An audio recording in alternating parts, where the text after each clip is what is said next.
ថ្ងៃពេញបរមីនៃខែវិសាខជាថ្ងៃសម្រាក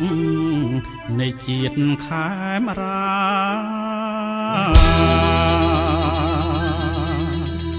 ទាំងរៀងមន្ត្រីនៅក្នុង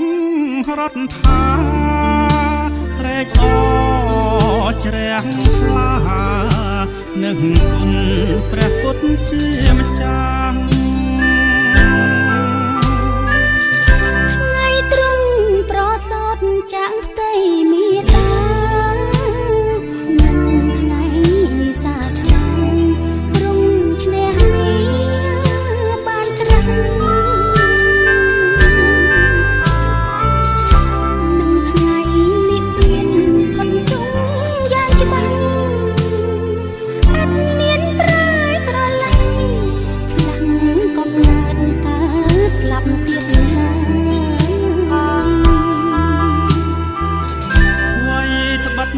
ព្រះអង្គអស់ព្រះជន្ត្រី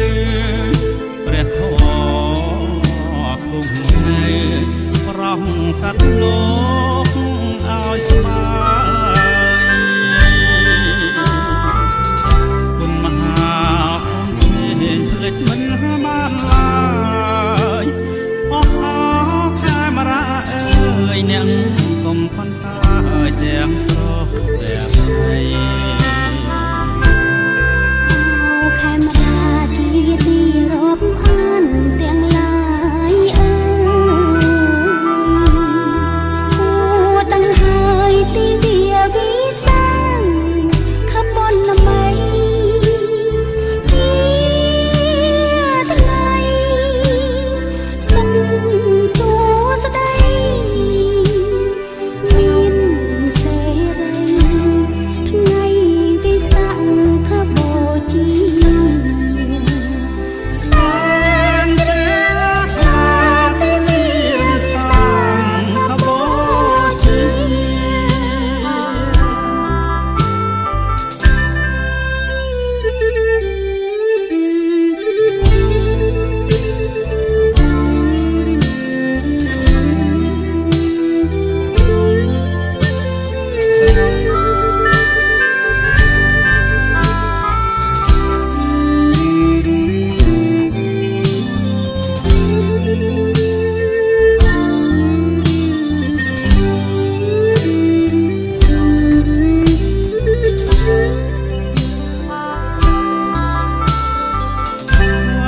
បិទ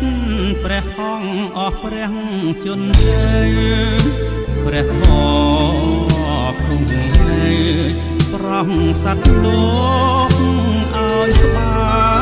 យគុណមហាគុណមានភ្លេចមិនបានឡើយអស់អស់ខេមរាអើយអ្នកគុំកន់ហើយទាំងប្រុសទាំងស្រី